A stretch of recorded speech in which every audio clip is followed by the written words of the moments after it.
Vous détenez un bien immobilier destiné à de l'investissement locatif. Pourquoi il peut être intéressant de basculer de location nue en location meublée?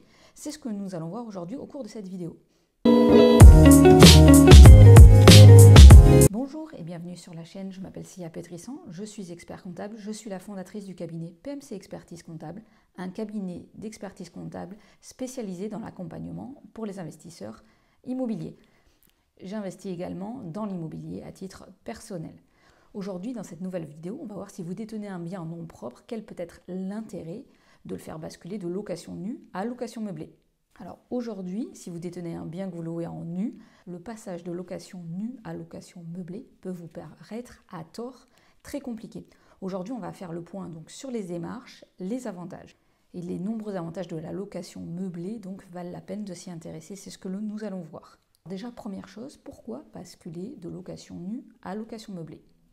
Donc, l'atout principal de la location meublée, en tout cas en nom propre, réside dans sa fiscalité qui est très avantageuse.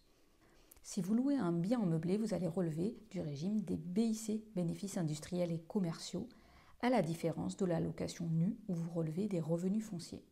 Pour la location meublée, comme pour le régime de la location nue, vous avez le choix entre deux régimes fiscaux, un régime forfaitaire, c'est-à-dire un régime simplifié, et un régime réel. Alors déjà, sur le régime forfaitaire, de base, sans autre optimisation, vous basculez d'un abattement de 30% à un abattement de 50% pour de la location meublée longue durée. Mais en fait, le principal avantage et intérêt du régime de la location meublée ne régime pas dans le régime forfaitaire, mais dans le régime réel. Puisqu'en fait, sur le régime réel, vous allez donc tenir une comptabilité un petit peu comme une entreprise classique. Bon, ça reste quand même une comptabilité qui est simplifiée, mais l'objectif étant de déduire toutes les charges que vous payez au réel, taxes foncières, frais d'assurance, charges d'intérêt, frais de gestion locative, divers frais d'assurance. Et également, il est possible d'amortir la valeur du bien immobilier, donc la valeur de l'immobilier. Également possible d'amortir les travaux éventuellement réalisés et le mobilier. Donc déjà, pour répondre à une question que l'on nous pose souvent, même si vous n'avez pas de travaux dans votre bien, il peut être intéressant de basculer au réel parce que vous allez pouvoir amortir la valeur du bien immobilier.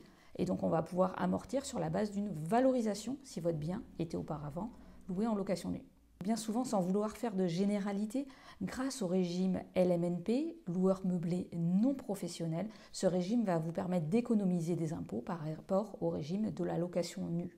Bien souvent, alors ça dépend de la rentabilité, il faudrait faire une simulation à votre cas personnel pour faire l'estimation, mais donc bien souvent, ce régime va vous permettre de ne pas payer d'impôts pendant plusieurs années.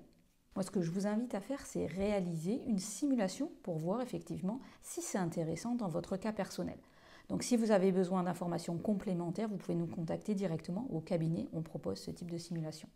Donc ensuite, concernant les autres avantages de la location meublée par rapport à la location nue, vous avez la rentabilité en location meublée qui est bien souvent supérieure à la rentabilité en location nue puisque vous allez pouvoir louer votre logement à un prix plus élevé. Donc a priori, les moyennes rencontrées sont de l'ordre de 20%. Vous devriez louer 20% plus cher en location meublée qu'en location nue.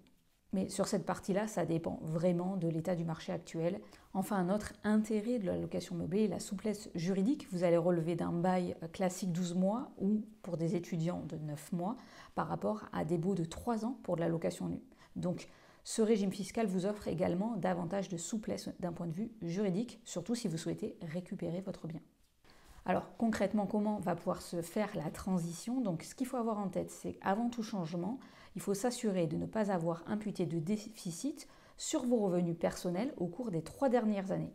Il faut savoir également qu'en location meublée, à la différence de la location nue, le déficit éventuellement créé sur l'activité ne sera pas imputable sur vos revenus d'activité. Les déficits seront reportables en avant sur des revenus de même nature. Donc, c'est-à-dire que si vous réalisez un déficit, vous le reportez sur les prochaines années sur la partie location meublée et ce pendant 10 ans. Enfin, un impact important également à avoir en tête entre la location nue et la location meublée, c'est qu'en location meublée, c'est une activité qui est caractérisée d'économique au sens de l'administration fiscale. Donc, comme une entreprise classique, vous allez avoir un appel de la CFE, la cotisation foncière des entreprises. Le montant est déterminé par les communes chaque année, comme pour la taxe d'habitation en fait. Ça varie en fonction des communes, on va dire. Pour vous donner une estimation, sur la location Longue durée, ça va varier entre 200 et 500 € par an. Donc elle est à payer chaque année au mois de décembre. Que vous soyez sur le régime forfaitaire, le régime simplifié ou sur le régime réel. Alors comment concrètement transformer votre bien en location nue en location meublée? Donc vous allez devoir acheter des meubles. La loi fixe et précise le mobilier nécessaire pour que le logement soit qualifié fiscalement de logement meublé. Et en fait, c'est très simple. Concrètement, par exemple, au changement de locataire, vous allez reproposer donc un bail de location meublée avec une liste précise du mobilier qui est précisé au niveau de votre bail et donc dans votre état des lieux. Donc en général, le changement de location nue à location meublée se fait à l'occasion du changement de locataire en place concrètement. Déjà concrètement, cela va vous permettre d'éviter un refus de votre locataire en place et d'éviter le risque fiscal, c'est-à-dire l'idée c'est de ne pas être requalifié, c'est de proposer réellement un logement meublé qui va vous permettre de rentrer dans la qualification de location meublée d'un point de vue fiscal. Au niveau du logement loué en location meublée, vous pouvez proposer un bail classique donc de 12 mois qui s'adresse à toute personne qui va élire son logement à l'intérieur. Vous pouvez proposer un bail étudiant, donc d'une durée de 9 mois. Vous pouvez également faire de la location courte durée, donc ça dépend également de la réglementation de votre commune.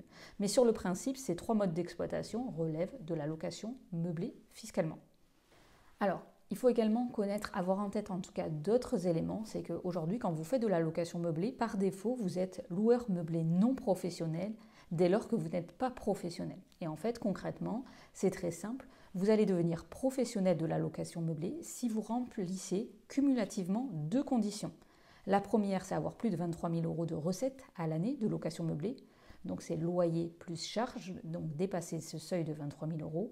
Et également que ça dépasse les revenus de votre foyer fiscal. Donc si je prends un exemple très simple, concrètement, vous avez 30 000 € de recettes de location meublée à l'année. Est-ce que vous êtes professionnel? Pas forcément. On va regarder dans ce cas-là les revenus de votre foyer fiscal. Si au niveau de votre foyer fiscal, vous déclarez par exemple 50 000 € de revenus d'activité, 50 000 € égale supérieur à 30 000 €, donc dans ce cas-là, vous êtes toujours loueur meublé non professionnel. Donc ça, c'est très important d'avoir en tête. Vous êtes non professionnel dès lors que vous ne remplissez pas ces 2 conditions. Plus de 23 000 € et que ça dépasse les revenus de votre foyer fiscal. Donc maintenant que vous avez proposé un bail de location meublée, qu'est-ce que vous devez faire? Concrètement, vous devez vous enregistrer auprès du greffe. Donc aujourd'hui, tout se passe sur la plateforme de l'INPI. Vous pouvez faire votre immatriculation en ligne, que vous soyez au régime forfaitaire ou au régime réel. Donc dans les 2 cas, régime forfaitaire et régime réel, vos revenus sont qualifiés de BIC, bénéfices industriels et commerciaux. Donc soit vous allez relever du régime micro-BIC, soit du régime BIC au réel pour la location meublée. Une fois que votre immatriculation est enregistrée, vous allez obtenir un numéro SIREN, un numéro SIRET d'activité. Ensuite, c'est très simple, chaque année, vous allez devoir réaliser, en tout cas si vous êtes sur le régime réel, un bilan, un compte de résultat pour l'administration fiscale et chaque année devoir télétransmettre les éléments comptables. Ensuite, vous allez devoir reporter le bénéfice ou le déficit réalisé sur votre déclaration personnelle d'impôt sur le revenu dans la catégorie des revenus professionnels. C'est ça, sur la déclaration 2042 C-Pro. Donc c'est une partie spécifique où vous allez devoir reporter chaque année le bénéfice ou le déficit qui est réalisé au titre de la location meublée. Même chose si vous êtes sur le régime forfaitaire, vous allez devoir simplement reporter les recettes réalisées chaque année et automatiquement les impôts vont vous appliquer l'abattement. L'abattement de 50% par exemple pour de la location longue durée. Donc on vient de voir comment passer de la location nue à la location meublée, les principaux avantages. Si vous avez des questions sur cette vidéo, n'hésitez pas à les poster en commentaire de cette vidéo et on se retrouve très bientôt pour une nouvelle vidéo.